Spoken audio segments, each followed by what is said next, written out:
स्वागत करता हूँ हमारे YouTube channel life is inspire पे। आज मैं आपके लिए और एक कहानी लेकर आया हूँ। कहानी का नाम है सिद्धार्थ और हंस।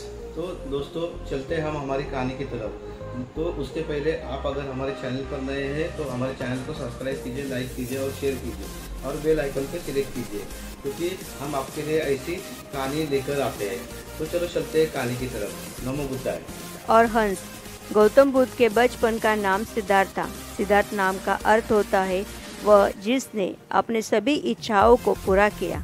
यह नाम उनके पिता राजा शुद्धोधन ने रखा था, क्योंकि जब बुद्ध का जन्म हुआ था तो सभी ज्योतिषियों ने और विज्ञानियों ने यही भविष्यवाणी की थी कि ये बालक बड़ा होकर एक महान सन्यासी बनेगा। परंतु बुद्ध के पिता राजा शुद्धोधन को यह बात अच्छी नहीं लगी। वे अपने पुत्र को एक महान राजा के रूप में देखना चाहते थे, न कि एक सन्यासी। वे नहीं चाहते थे कि उनका पुत्र फकीरों का जीवन जिए। इसलिए सिद्धार्थ के रहने की व्यवस्था विलासिता से पूर्ण की गई।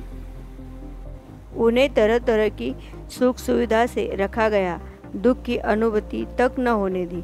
परंतु एक सन्यासी के लक्षण तो बचपन में ही दिख जाते हैं। वे बचपन से ही शांत और सरल स्वभाव के थे और दया करुणा तो उनके मन में कूट कूट करके भरी थी। अक्सर सिद्धार्थ एकांत में जाकर ध्यानमग्न रहा करते थे। एक बात है, सिद्धार्थ अपने उपवन में एक शांत जगह इसी प्रकार ध्यानमग्न थे। तभी एक घायल हंस उनके सामने आ गिरा, उसका ध्यान भंग हो गया। जब उन्होंने अपनी आंखें खोली तो देखा कि सामने एक सफ़ेद हंस तीर के वार से बुरी तरह घायल पड़ा तड़प रहा है। उसे देखते ही सिद्धार्थ का मन द्रवित हो उठा और उन्होंने उसे तुरंत उठा लिया। धीरे धीरे वह हंस को सहलाते लगा और फिर पास के सरोवर में जाकर उसका घाव धोकर उसके शरीर से धीरे से तीर को निकाला। तीर निकालते ही वह दर्द से तड़प उठा। तब सिद्धार्थ उसे धीरे से सहलाते और उसके घाव पर पट्टी बांध देते।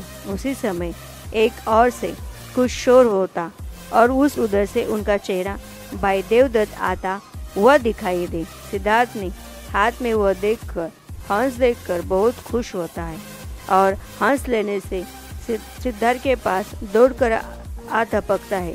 देवदत्त, सिद्धार्थ, यह हंस तुम्हारे पास है और मैं इसे कब से इधर उधर ढूंढ रहा होता।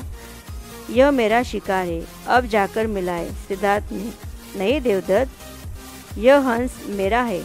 यह तो कब का दम तोड़ देता अगर मैं समय के पहले इसका इलाज न करता। देवदत्त, दम तोड़ देता तो क्या, यह तो मेरा शिकार है, मैंने इसीलिए तो मारा है। तुम जबरदस्ती मेरे शिकार को हड़पना चाहते हो। इसी तरह दोनों भाइयों में उस हंस के लिए वाद विवाद होने लगा और धीरे धीरे बात बढ़ गई। तब दोनों ने मिलकर फैसला किया कि यह हंस किसका है, इस बात का निर्णय महाराज शुद्धोधन के पास जाकर ही होगा। और दोनों भाई राज दरबार में गए। वहाँ उन दोनों ने अपना अपना तर्क महाराज के सामने रखा। महाराज शुद्धोधन विचार करके बोले, चूंकि यह हंस देवदत्त का शिकार है, इसलिए इस पर पहला अधिकार देखा जाए तो देवदत्त का है। परंतु सिद्धार्थ ने इसकी जान बचाई है और मारने वाले से बड़ा बचाने वाला होता है, इसलिए यह हंस सिद्धार्थ का हुआ। महाराज शुद्धोधन का निर्णय सुनकर सिद्धार्थ की आंखों में चमक आ गई और वे उस हंस के शरीर पर धीरे से अपना हाथ रख सहलाने लगे।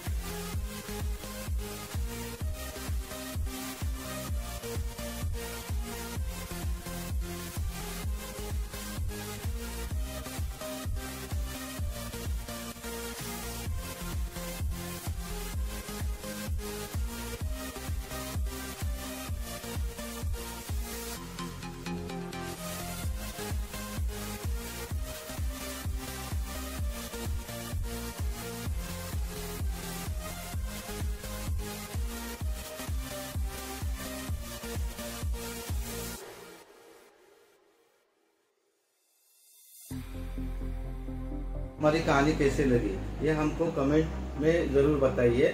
और दोस्तों अभी तक आपने हमारे चैनल को सब्सक्राइब नहीं किया होगा तो हमारे चैनल को सब्सक्राइब कीजिए, लाइक कीजिए और शेयर कीजिए और बेल आइकॉन पे सिलेक्ट कीजिए। Thank you.